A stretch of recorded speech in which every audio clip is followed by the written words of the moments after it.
In the month of Nisan, in the 20th year of King Artaxerxes, when wine was brought for him, I took the wine and gave it to the king. I had not been sad in his presence before, so the king asked me, "Why does your face look so sad when you are not ill? This can be nothing but sadness of heart." I was very much afraid, but I said to the king, "May the king live forever.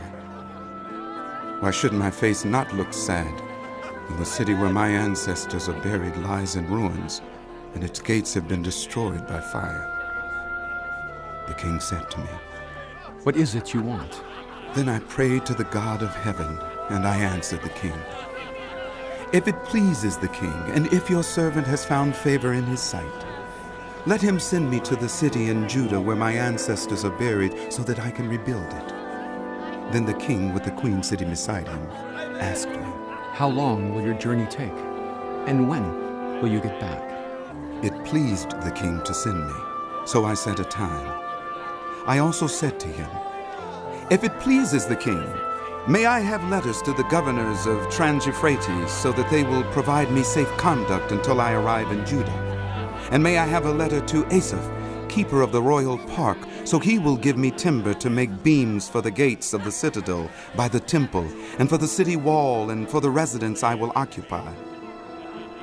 And because the gracious hand of my God was on me, the king granted my requests. So I went to the governors of Trans-Euphrates and gave them the king's letters. The king had also sent army officers and cavalry with me.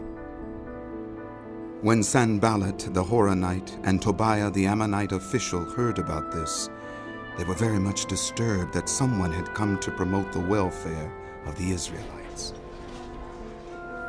I went to Jerusalem, and after staying there 3 days, I set out during the night with a few others. I had not told anyone what my God had put in my heart to do for Jerusalem. There were no mounts with me except the one I was riding on. By night I went out through the valley gate toward the jackal well and the dung gate, examining the walls of Jerusalem, which had been broken down, and its gates, which had been destroyed by fire. Then I moved on toward the fountain gate and the king's pool, but there was not enough room for my mount to get through. So I went up the valley by night, examining the wall. Finally, I turned back and re-entered through the valley gate. The officials did not know where I had gone or what I was doing, because as yet I had said nothing to the Jews or the priests or nobles or officials or any others who would be doing the work. Then I said to them, "You see the trouble we are in. Jerusalem lies in ruins, and its gates have been burned with fire. Come, let us rebuild the wall of Jerusalem, and we will no longer be in disgrace." I also told them about the gracious hand of my God on me and what the king had said to me. They replied, "Let us start rebuilding." So they began this good work. But when Sanballat the Horonite, Tobiah the Ammonite official, and Geshem the Arab heard about it, they mocked and ridiculed us. "What is this you are doing?" They asked. "Are you rebelling against the king?" I answered them by saying, "The God of heaven will give us success.